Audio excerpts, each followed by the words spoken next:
Moving northward up the island of Manhattan, we come to one of my absolute favorite neighborhoods in all of New York City, Greenwich Village. While certainly one of the most picturesque areas in all of New York, Greenwich Village is a maze of narrow, tree-lined streets with a more human scale to it, lacking the skyscrapers of Midtown and Lower Manhattan. The Village, as it is affectionately referred to, started off as a sleepy, farm-oriented suburb to the north, or uptown, of the urban clamorous mass of Manhattan, which in the 1700s centered around today's financial district. A series of epidemics, cholera, yellow fever, and smallpox, struck the city in the 17 and 1800s, and residents, looking for less crowded places to live, began moving into the Greenwich Village area. But as the epidemics subsided, the people liked the country air of the village so much that they decided to stay. Besides the lack of skyscrapers, walking around the village you'll notice something else unusual as well. The streets don't follow the strict grid plan that the rest of Manhattan follows, with the exception of the old financial district. The grid system that, for the most part, the streets of Manhattan are laid out on, dates back to 1811. The city was rapidly expanding northward at the time, and city planners wanted an efficient way to organize the city and sell parcels of land. Residents of Greenwich Village, however, protested, preferring their streets stay the way they are, many of them following Indian paths and old colonial property lines dating all the way back to the 1600s. Happily for us, the streets weren't subjected to the rather boring grid plan, and for this we are forever grateful, for it is these streets that give us one of New York City's most lovable and inviting neighborhoods. I'm going to show you a few of my favorite blocks in this area. We're here on Bedford Street, where at least one old structure will surprise you. Behind me here is 75 and a half Bedford Street, the narrowest house in New York, at only 9.5 feet wide. It was built in 1873 in the space that was the carriage entrance to the house next door. Various famous people have lived here throughout the years, including Cary Grant, John Barrymore, Margaret Mead, and the Pulitzer Prize-winning poet Edna St. Vincent Millay, perhaps most recognizable for her poem containing the line, "My candle burns at both ends." Its value today? Just under $6 million. Next door to 75 and a half is 77 Bedford Street, known as the Isaacs Hendricks House. Built in 1799, this is the oldest house in Greenwich Village. The first owner, Joshua Isaacs, was a merchant and probably built his home here to try to get away from the yellow fever epidemic that hit the city hard at that time. He didn't live here long, however. About a year later, he went broke and had to give the house up to his son-in-law, Harmon Hendricks, a copper dealer who supplied Robert Fulton with the copper he needed for his historic steamboat in 1807 that transformed the shipping industry. Remember we spoke about that earlier. Hendricks was also the New York agent for revolutionary Paul Revere, who himself laid the foundations for the copper rolling industry in the United States. Now, let's turn the corner here onto Commerce Street. This hidden, tucked away, unexpected street has a few nice surprises for us. Here at 38 Commerce is the landmark Cherry Lane Theater.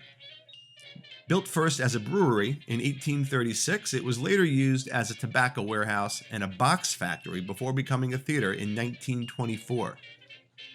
Edna St. Vincent Millay, who lived around the corner, was one of the founders. Over the years, the theater became known for its avant-garde plays.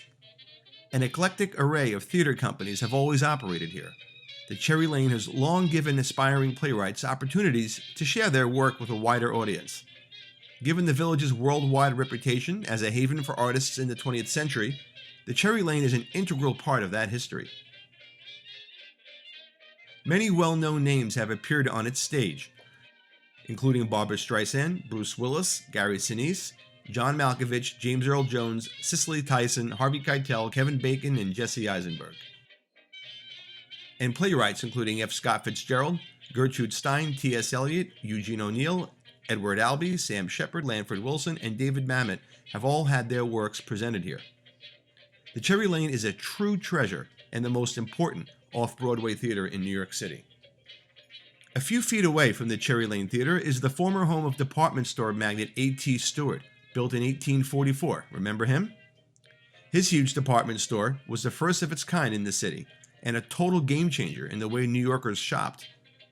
We saw Stewart's first department store building on the corner of Broadway and Chambers Street across from the Tweed Courthouse. In an absolutely bizarre occurrence, 3 weeks after his death and burial in 1876 in St. Mark's Churchyard in the East Village, his remains were dug up and held for ransom, which was paid, but it's still unclear if the remains that were returned were Stewart's. Next door at number 50 Commerce Street is a relatively young pup, dating back to only 1912. Various restaurants and taverns have occupied the ground floor, including Grange Hall, which was used in the final episode of Sex and the City. Across the street, our final view here on Commerce Street today is a handsome pair of houses built in 1831 for, get this, a milkman. Apparently, milk delivery was a highly paid profession at the time. One local legend that may or may not be true is that the pair of houses were built by a sea captain for his 2 daughters who were not on speaking terms, so he built them 2 separate houses with an adjoining courtyard. Or so the tale goes.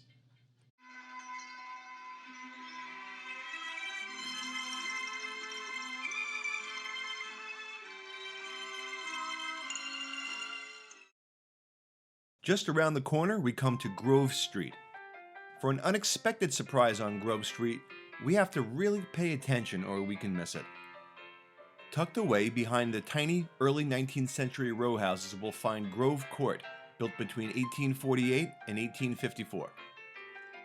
You see, back then, to not have a house that was facing a street was not very fashionable, so these homes were originally built for New York's lower working class families of the time. Lots of Irish families.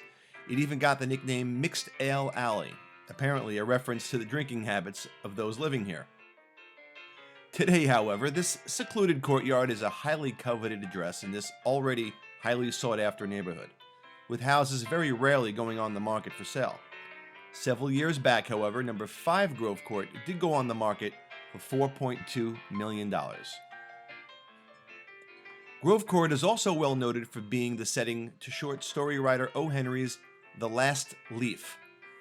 The Last Leaf tells the story of a young girl dying from pneumonia who watched the leaves fall off the tree outside of her window. She believed she would die when the last leaf fell, but an old artist neighbor risks his own life to save her by actually painting a leaf onto the tree. Okay, as beautiful as that story is, let's move along down Grove Street, where we meet up with 2 significant buildings on the corner of Grove and Bedford Streets, although significant for very different reasons. 17 Grove Street is a real treasure. Because of New York City fire codes, it's rare to find wooden houses anywhere in Manhattan, but this house has survived in near pristine condition. Built in 1822, it was originally only 2 stories high and gained its top floor in 1870. The original owner, William F. Hyde, was a sash maker. Right behind me is the ever-popular apartment building featured in the show Friends. The television sitcom, which premiered on September 22nd, 1994, celebrated its 25th anniversary in 2019. The show presented a group of young 20-somethings finding their way in New York City. The massive success of the show attracts thousands of fans to Greenwich Village to see where each of the friends were supposed to have lived at one time or another. The spot in Greenwich Village most associated with Friends is the apartment building at 90 Bedford Street, at the corner of Grove Street in the middle of the Greenwich Village Historic District. The program used exterior shots of the building, but of course the show was actually shot 3,000 miles away on a soundstage in Burbank, California.